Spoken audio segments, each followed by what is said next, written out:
karera ng mga ibon. Sa dapit hapon ng amihan, sumisigaw ang mga pakpak ng hangin. Mga ibong kay bilis lumipad, tila ba'y nakakapagkarera sa luwan. Kay taas ng mayon, kumundang ang banol. Hinahabol ng anino sa araw sa lubos.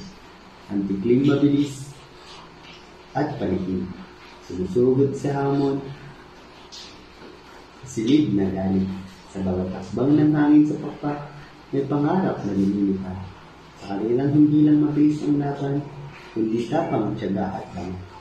Ang umak na salimuot ang lipad, ngunit matalino siya ang bagsak. Ang bayang maliit pero maliksi, nangunaan ng bagyong paparating. Karera ito ng bawat nilalang, na may sariling kupas anyo, hindi para mauna lamang, hindi para maabot ang langit ay kinakda ng puso.